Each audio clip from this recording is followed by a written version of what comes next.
You're listening to Estrogen Dropouts.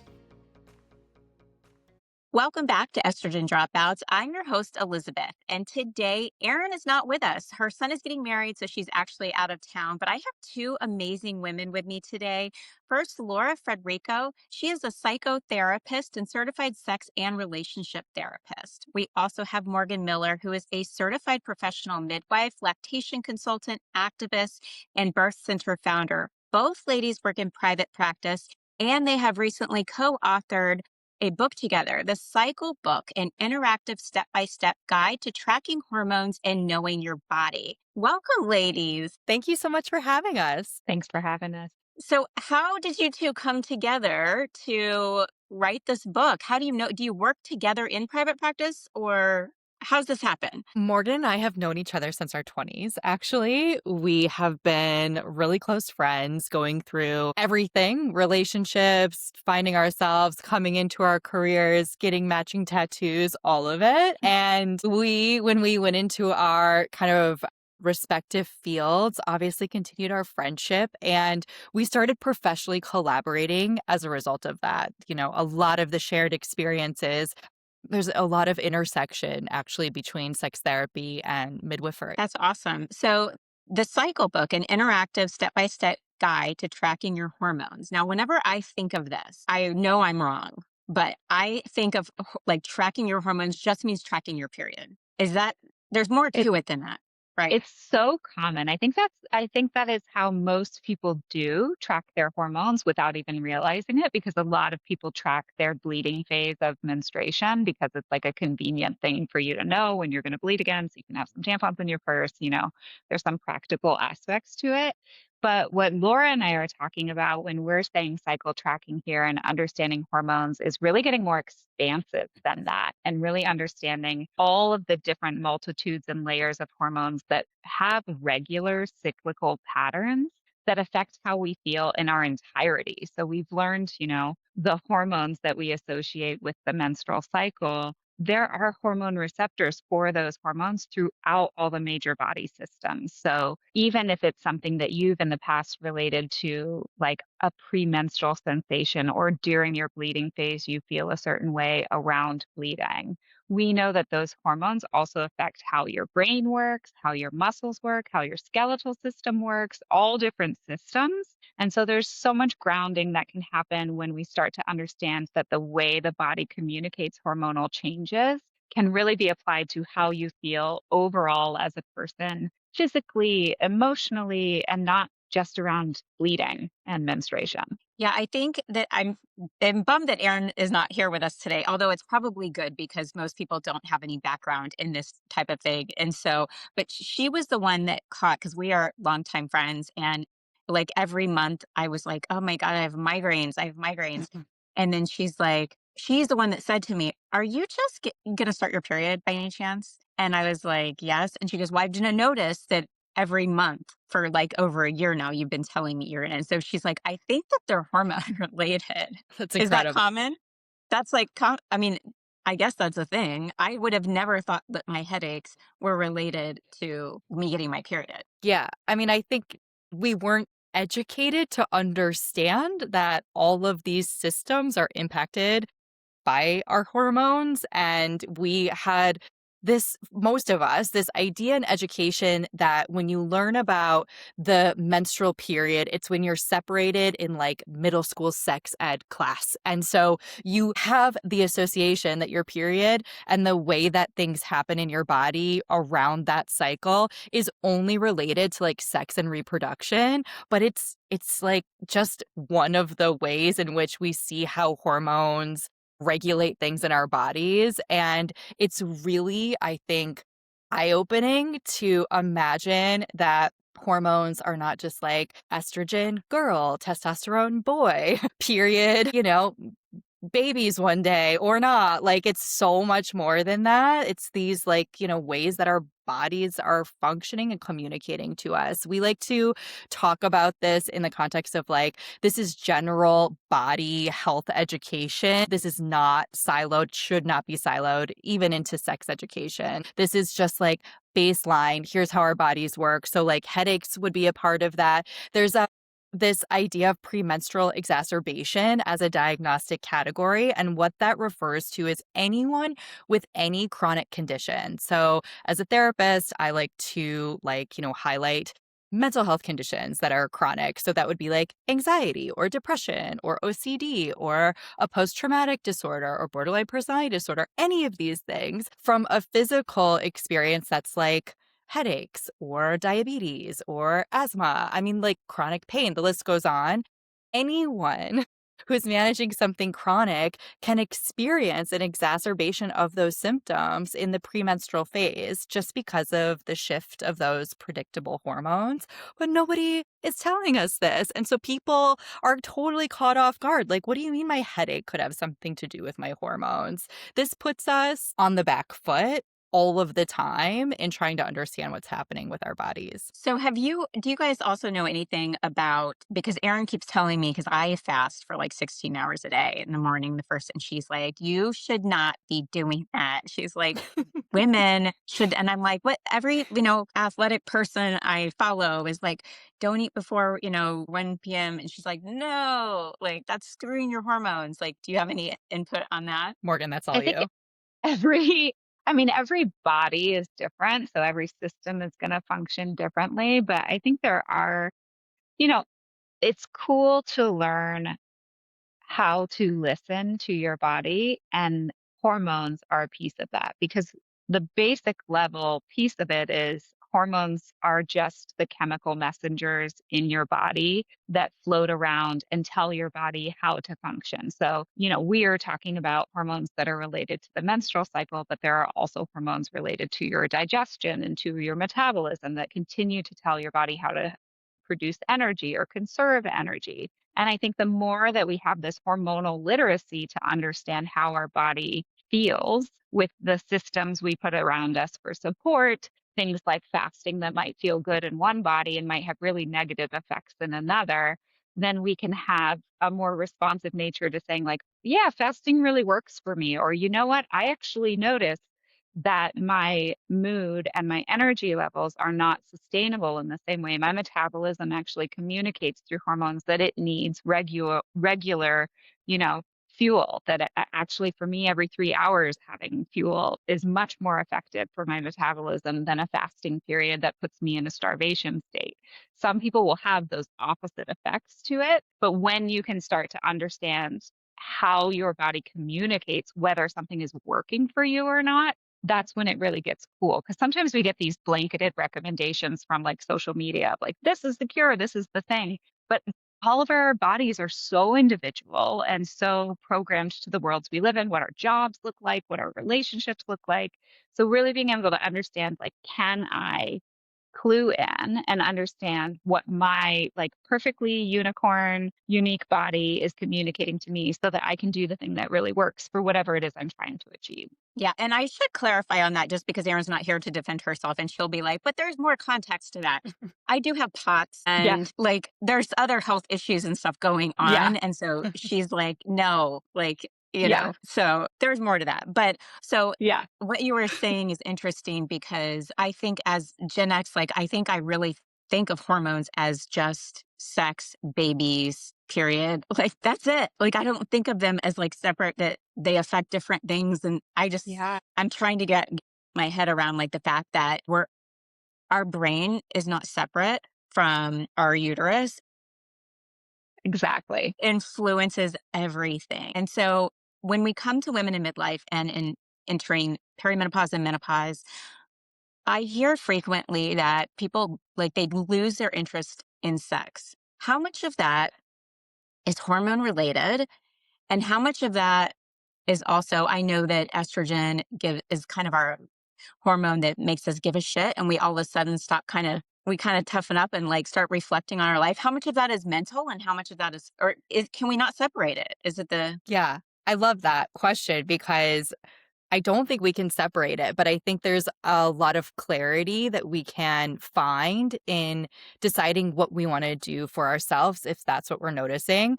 I would say the change in libido is a really common experience through my doors. Morgan, I don't know if you would agree with that in what you see in your clinic too, but it can be really disorienting for someone to have to change the entire way that they perceive their sexual self because it feels like something has happened that they didn't initiate themselves. I think what does happen hormonally, for sure, we see changes here, but what does happen, like, as a result of that, because, like, we're talking about the hormones are not just isolated to, like, this one particular part of our body. Like, it's not just like the hormone only exists, like, in your uterus at this moment in time, and that's why we're seeing these changes. That's not really what's happening here. So often what we're talking about is like a total systemic shift. So there could be, because of those hormonal shifts, an increased physical discomfort with sex. So here we're talking about like genitourinary syndrome, where we're seeing like, the kind of like thinning of like those genital tissues or maybe the vaginal tissues and the change in lubrication. And so like it hurts. And so there's a lot of options here to treat that piece of it. But then we're also talking about like exactly like you're saying, like we're giving a little bit less of a shit here. And there's the feeling of really wanting to choose things that are working and the things that are not working, wanting to let go of, having like a little bit less patience for bullshit, honestly, is what I see all the time. And we're seeing a kind of like confrontation with like identity, this like middle passage, if you will, where we're like, moving into a different phase of life. Like, yes, hormones are a piece of it, but it's not the whole story. So we want to look at sex holistically. So like libido means like a bit of what we're talking about, but like, is the sex that you're having the sex you want to keep having? Like, are you enjoying the sex that you're having? Do you wish something would change with the sex that you're having? Like, these are really valuable generative questions to ask on top of something like maybe I want to use vaginal estrogen to help with some of the physical symptoms that I'm noticing because of perimenopause. But like, let's talk about all of the other pieces of it. And I see people ending up making like fantastic decisions for themselves based on asking those bigger questions, which are, yes, a part of the hormonal shift, but we have to kind of like expand it. So we're encompassing the whole picture. Yeah, I'm kind of going through that. So I feel like I've lost my sense of style, lost my drive. So I was a beauty content creator. And then all of a sudden I'm like, yeah, I don't know that I want to do that anymore. And I don't know that I want to, like, it's like I'm just shifting and I'm trying to figure everything out at once. All while sex is painful. Or she'll probably be back on in a Yes, minute. Rebecca. Yeah. While sex is painful and I'm irritated as easily, Yeah. and I am on hormones, and I keep thinking like, okay, I'm waiting for these hormones to kick in so that then I will like want to be more like free sexually and not so like tense or like, but I think that we can't look at like, I keep waiting for the hormones to fix it. Yeah. Yeah. Yeah. But what you're saying is there's a bigger picture here. It's not just the hormones. Yeah, if you were saying the only thing that has changed for me is that it hurts in a new way when I'm having sex, then that would be different than what you're saying to me, which is like, I don't know. I used to do all this beauty blogging, but that doesn't feel like the right fit for me anymore. I'm like asking myself these like bigger picture questions, excuse me, about like what's coming next for me. Like feel really passionate about it, sounds like, all of this is related to how sex feels for us because it's the same thing. Like it's an expression of who we are. It's a way that we connect with another person or parts of ourselves. And if some of that is shifting, then that also, I think, has to be a piece of the equation. I'm sorry that the hormones are not working in the way that we wish that they would be for you. I know it's been a year. So then Really?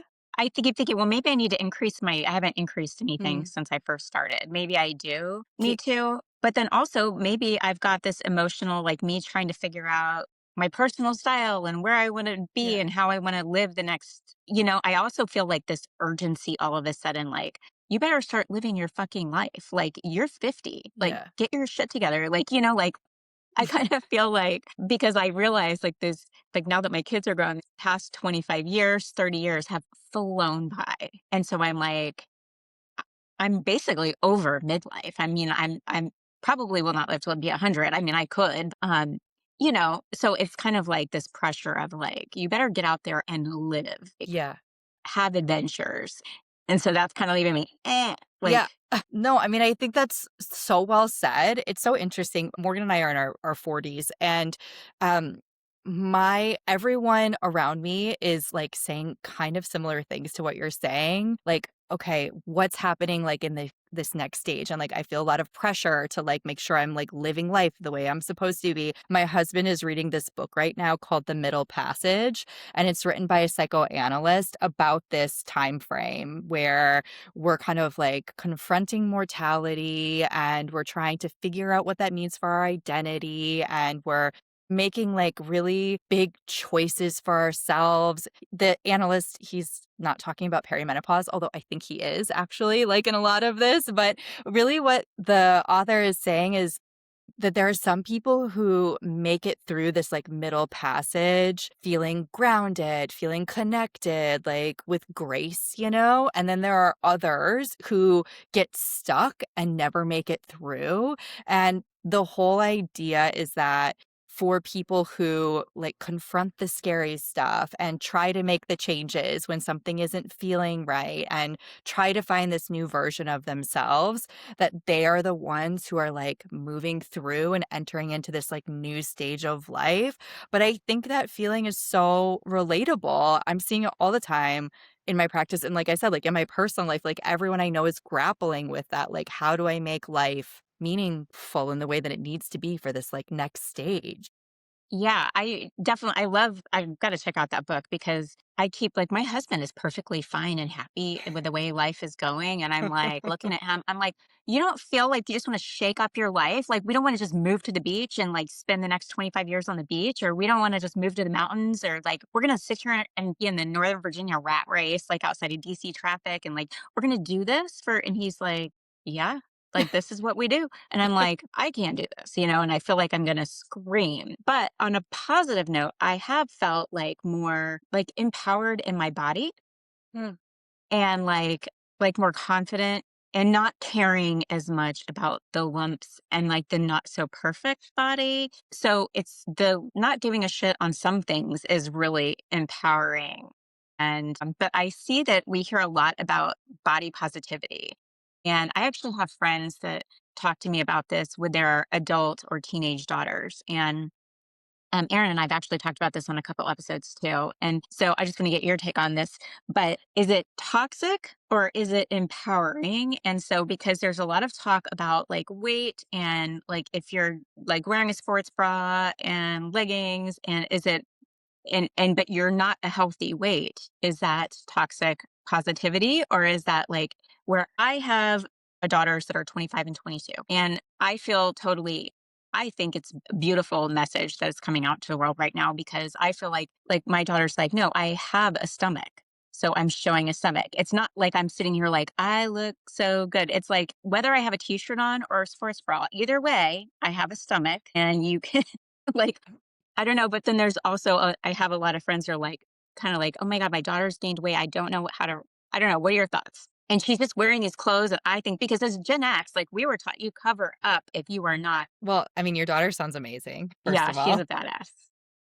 I love that. Morgan, what do you think? I mean, I have some thoughts for sure. Morgan, what are yours? Well, I mean, I think it's complicated living in the world these days and having a body. We're not really given language to have comfort, and unfortunately, the like communication that does happen around social media has a lot of negativity associated with it that kind of gives us these expectations that are impossible to meet, and they're valued in high senses and lots of different spheres. And so I think it's really pervasive and difficult to avoid the negative self-talk. I think in trying to achieve these unachievable standards. I think something that Laura and I have found so powerful really is that understanding our bodies from a neutral perspective, whether this positivity or negatively. Like, what if we just simply talked about having a body and what it meant to be in one and be comfortable in it and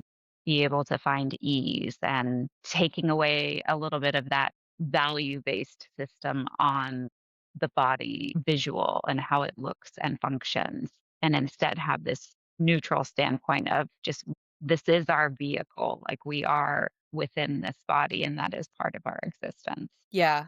I think today we're like sort of back in like super skinny, ultra skinny, if you will, as an aesthetic to strive for. That for me, I remember in like my teen years, like I'm like Kate Moss era, like nothing tastes as good as skinny Yeah. feels. And it is honestly so disheartening to be back there. And I mean, like, exactly like Morgan is saying, like it's pervasive, right? Like there's just such an extraordinary amount of financial resources going into keeping us all feeling like our bodies need to look different than anyone's bodies do on a regular basis, like all the like skinny maxing and all of, I mean, it's, I have such a big response to it. Just this idea that we should all be making ourselves smaller. I mean, interestingly, in pop culture right now, it's kind of like crossing gender boundaries in a way that was not the case when I was younger. We see all of these young men now like trying to like adapt some of these ways of staying really, really small and changing the way their faces look. So that's also bad, where it's just sort of creeping everywhere now. But body neutrality as a tool, I think, can be really helpful because exactly like Morgan is saying, what we're stepping away from is valuing the body based on how it looks.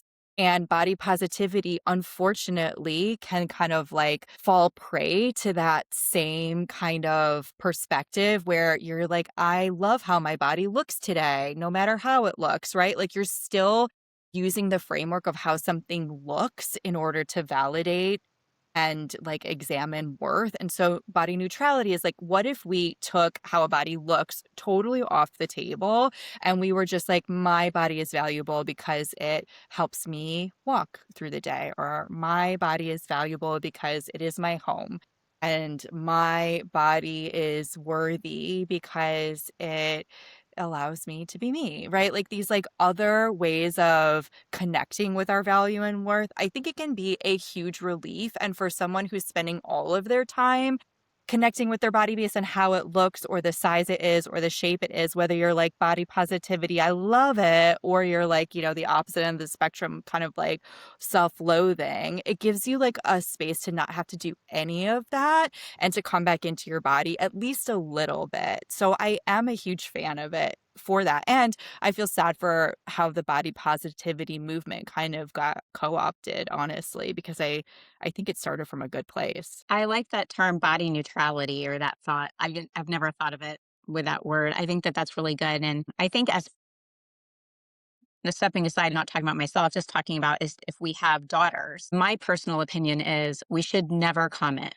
on their weight. If they come to us and ask us for help or guidance or tell us they're feeling insecure about it or something, that's something different to have a conversation with them and keeping it health focused and like, and supporting them that way. But to say like, to judge them based on how they look in a certain outfit because you think that they should be looking a certain way, or that is very toxic. And we get so much judgment as women in the world. The last person we need to get any hate from is our own mother. So we need to keep that in mind.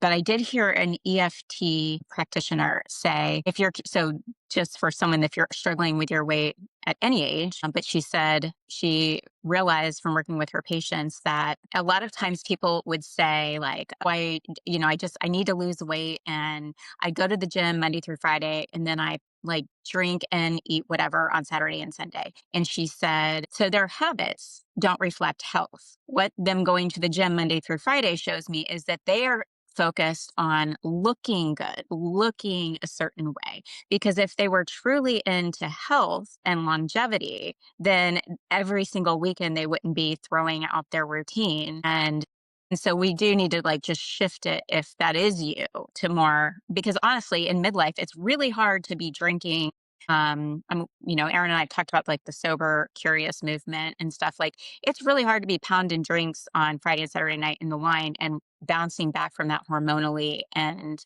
we just can't do it anymore. Yeah. I mean, same. It's depressing. Okay, so like getting back to the book, what does it really mean to track your cycle beyond just knowing when your period starts? So Laura and I love the idea of looking at cycle tracking to contextualize what's happening in your body for whatever it is that you're curious about or feels important to you at the time. So there are a few more just like body factors that can be really helpful in identifying and grounding what your hormones are doing in the same way people do track their bleeding phase. There are other body fluids, things like cervical fluid that only show up in certain phases of the cycle. And then other factors like temperature fluctuations, physical changes like chest tenderness, things like that. They're very linked to specific hormonal shifts.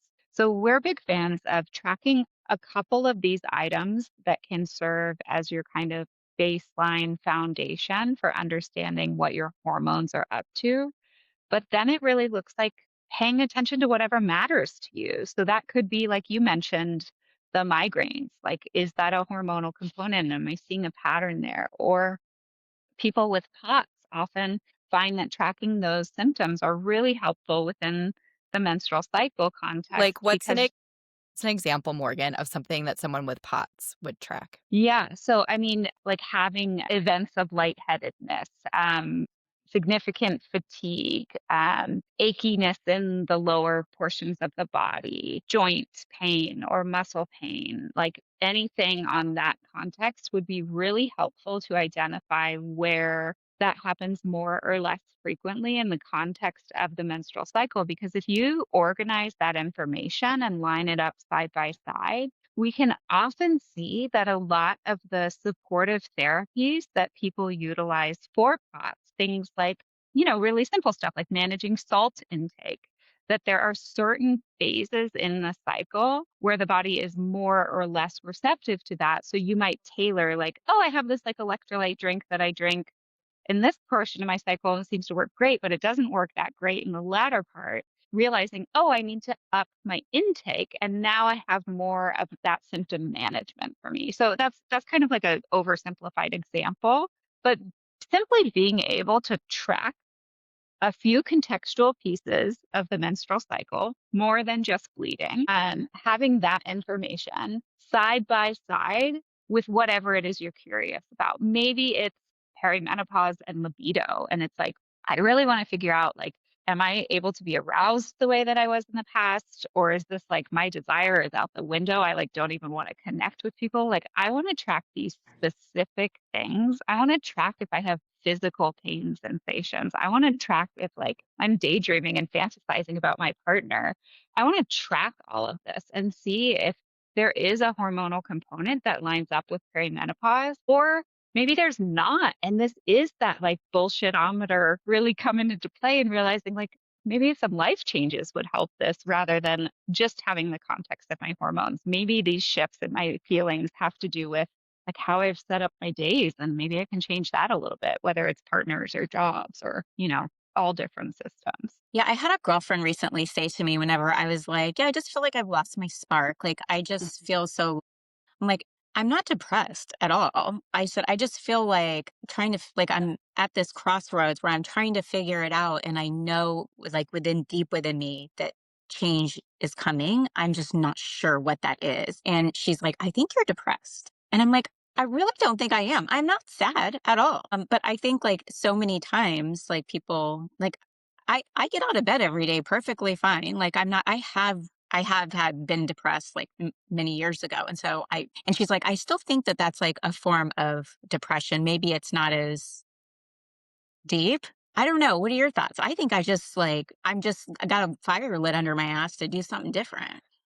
Well, I think you're kind of pointing out exactly what that difference between a general term and the specific term is. Like your friend is using this word depressed, and you're like, it's different than that. Like, where's my spark? That's the thing. And that's when it gets really interesting. If we stop using like the generalized other people's terms and do the one that matters to you, which is like spark used to be my thing. Like I would wake up in the morning and be like, I'm on fire. I'm going to crush today. It feels so good. Like figuring out, is that really gone? Is it present sometimes? Where is it present? And starting to understand like what makes the ease of access to the spark more available, or what's in the way of it. Like is it something that is helpful for me to investigate to see if I can like bring that back? If that's not feeling like me being my best self, if that spark is gone, then that's valuable to start hunting for it and find Yeah, Yeah, out. and because you don't want to have sex if you don't have your spark. Yeah, no, it's a no. hierarchy of needs. Yeah. You're like, I'm barely hanging on here. Like, or I'm deep in thought trying to reorganize my life, Yeah. but sex Yeah. is low on the totem pole right now. Yeah. And when we're dealing with things that are activating some of those feelings of anxiety, and in perimenopause, especially, anxiety is a really common symptom. Mhm. It's really hard to be present in our bodies in a way that feels like relaxed enough to be available to receive pleasure. And so that's a huge part of this too. If you are in the like cerebral place of trying to like solve out everything that you are imagining might need to be different for the future, that is not like place where you're dropping into the body. It's like the kind of like classic understanding of how the mind works, where there's, a person who is in their house and all of a sudden a bear comes through the front door. There is no way that that person, even if presented with their fantasy partner, their hall pass partner, is going to be able to be like, you know what, Brad Pitt, I cannot wait to do it in this very moment. The mind truly, did I really age myself with Brad Pitt there? As people are like, who's that? But there's no way that the mind would even allow you to enter into that part of your brain, your body, your sexuality to access that, because it's going to help you survive. So the body and the mind are always going to be reacting to these sort of series of needs in that hierarchical sense. And so if we are in a place of like, oh my God, is my whole life changing? And the kind of lose your spark comment makes me think of like this really classic hallmark perimenopause symptom, the I just don't feel like myself anymore symptom. Like if that's where we're at, we're like struggling to find ourselves, we're not going to be present with any of the parts of ourselves that are, again, like allowing us to tap into that sexuality. So it's like a multi-pronged approach to what support looks like to get us into that place. Hormones and maybe changing dosages of hormones are a piece of that for a lot of people, but it's often not the entirety of like what gets us back into that part of ourselves. So, what would you suggest for women like me in midlife that maybe need hormones, but also are trying to figure things out and are looking at their life like, what now? What do you have? Do you have any steps or anything like that people have shared with you, any of your patients that have worked? I mean, I think it's great that you are asking all of these questions. I think that that is a sign that this is going to be really like a good, exciting time for you. Something that Morgan and I work with in both of our clinics is this idea of getting comfortable with sensations of comfort in your body. And what we're trying to encourage is finding ways in which we feel safe, relaxed, secure, grounded, physically present, so that we have a bit of a break from always having to be solving. And once we're in that stage of like always trying to be solving and figuring things out and having worries, we're in a state of hypervigilance, which is often disconnecting us from our body. And we don't really have any chance to see what it might be like to connect with that sexual side of ourselves. And I think just like practicing this in an intentional way where we're setting aside no more than a few minutes every day, but to tap into those parts of ourselves actually makes a really massive difference, because we're kind of rewiring how we're relating to our body. So we're not just in that state of like the bears coming through the door stress, but we're actually in a different place where we're giving ourselves permission to take a break from all of that worry. And we're really practicing like these are like real mindfulness based somatic tools, which have like a lot of good evidence behind them for all of the things that we're talking about: reduction in anxiety, increase in like libido and desire, all these sorts of things. And then I would say sex usually needs to look different for people in this stage. And that's because we're missing a bit of the runway, which would help us be in a position where we're going to be more likely to experience that part of ourselves first before trying that with another person. So again, that's like multi-pronged. And so I would say taking time you think that maybe you would want to have sex yourself, and that would be engaging in like fantasy yourself. So if you like to watch something or read something or listen to something that is erotic to you, maybe you're using lube that's good for your pH, like lube that really works for you, and you're putting that on an hour before you're thinking about being with someone. And what that's going to do is have nothing to do with the sex you might be having and everything to do with you starting to feel connected to parts of your body that maybe you were like not really present with. And there's going to be like a feeling there. You're going to be giving yourself a chance to like see if you're into something. You're really giving yourself time to like tap into those parts of yourself before feeling the pressure for that to look a certain way with another person. This is like a creative time for a lot of people where you're like asking these big questions.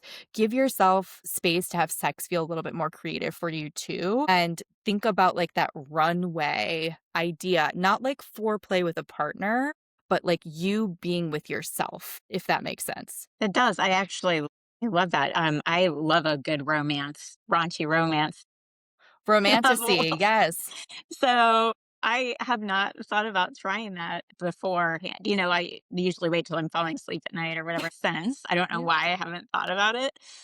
But I have been for the past 2 weeks. It's interesting that we're talking about this, really been focused on somatic work. So I've been doing, and so that's just like getting back into my body. I've been doing daily breathing exercises. I've been grounding. I've literally been laying flat on my patio outside that's like brick. So you can ground through brick. And then I've been, what else? I've been doing yin yoga, and I've been Love it. going to a Thai healing massage every week now.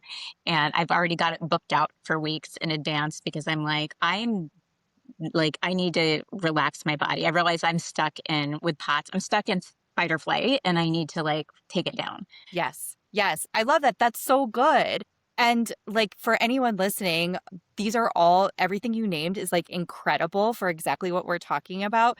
Pelvic floor physical therapy can be an amazing adjunct to that. Acupuncture people find is great adjunct. And I would say if anyone's doing anything mindful, like doing breath work or doing any kind of like guided body scans or anything like that, a really simple thing that you can add in as well when you're going through your body and noticing every part of it, notice the parts of your body that you consider to be erogenous to you. So that could be like your pelvis, your chest, your genitals, but it could also be anywhere that you've had positive erotic experiences before.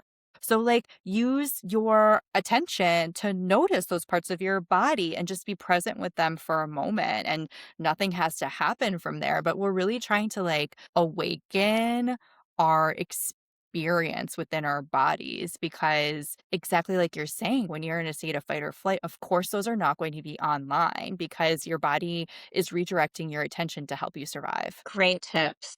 Well, Morgan, do you have any final thoughts for our listeners? I mean, I think I would hope, I'm sure your listeners are so good at this. Trust yourself. Like people are so intuitive in knowing when something feels good or feels bad in their bodies. And even though we do live in a culture of like, put a pretty bow on it and dismissal of people's symptoms and saying it's fine, just move on, power through. Like really go back and trust yourself. And if you are uncomfortable or want something to shift in your life, it is worthy of your attention and worthy of investigating it and just trying to figure it out. Love that. Laura, how about you? Final thoughts? I don't know, read more romantasy, I guess. I just feel like everyone can feel themselves, a little bit more. That's my final thought. That's a great one. Okay, so how can our listeners find both of you and purchase your book? They can find us on social media at The Cycle Book. And The Cycle Book is available wherever books are sold. Hit your local indie bookstore up. And then Laura and I, you can find us on our website. It's lauraandmorgan.com. You can find more information about our respective private practices. We love to engage with people and talk about all things hormones and all things cycle related. So shoot us a DM, shoot us an email. We're doing workshops constantly. We want to talk to y'all. Yeah, follow us on Instagram at The Cycle Book. And so when you do workshops, is that just in person or do you do them virtually as well? We do both. Yeah. Oh, that's great. Okay. Well, Erin's going to put all the links in the show notes, so be sure to check that out. And if you have not followed the podcast, please hit the follow button and you can watch full versions of this on YouTube. And yeah, follow us on Instagram and TikTok. And we will see you next week. Thanks, ladies, for joining us. Have a great day. Bye. Thank you so much. Thank you. This has been a production of Estrogen Dropouts, LLC.